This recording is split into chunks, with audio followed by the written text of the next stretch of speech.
به نام خدای مهربانی ها. سلام دوستان. اگه دنبال یه نگاه واقعی به اتفاقات این روزا هستین، مخصوصا درباره آدمایی که با اسم حقوق بشر میان وسط ولی تهش یه چیز دیگه از آب در میان، این اپیزود مال شماست. بریم سراغ نرگس محمدی، کسی که خیلیا به عنوان فعال حقوق بشر میشناسنش ولی ماجرا یکم پیچیده تره.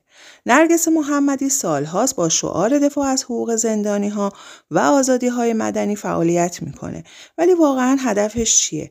اگه یکم دقیق‌تر نگاه کنیم میبینیم بیشتر از این که دنبال اصلاح باشه، داره با همون حرفا خوراک رسانه‌های خارجی و دشمنای ایران رو جور میکنه. جایزه صلح نوبل هم که بهش دادن خوب معلومه از طرف هموناییه که همیشه دنبال فشار آوردن به ایران بودن. این جایزه بیشتر یه مهر تاییده برای کسی که خوب تونسته نقشه چهره ضد نظام رو بازی کنه.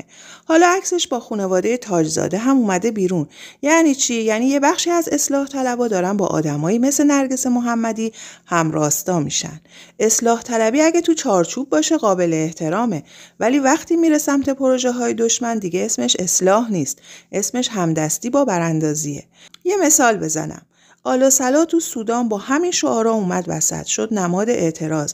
دولت سقوط کرد ولی تهش چی شد؟ سودان افتاد تو جنگ داخلی و بی‌ثباتی. همون چیزی که نرگس محمدی میخواست ایران رو ببره سمت اون مسیر.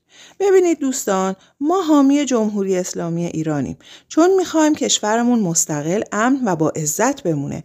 نرگس محمدی برای ما نماد صلح نیست، نماد پروژه‌ایه که میخواد با نقاب حقوق بشر ثبات کشورمون رو بزنه. باید حواسمون جمع باشه که فریب این چهره‌های قلابی رو نخوریم. ممنون که تا آخر این قسمت با ما بودین. اگه حرفامون با دل شما یکی بود، این پست رو بفرستید برای اونایی که لازمه بدونن پشت بعضی شعارا چه خبره. تا قسمت بعدی مراقب ایرانمون باشیم و همیشه بیدار بمونیم.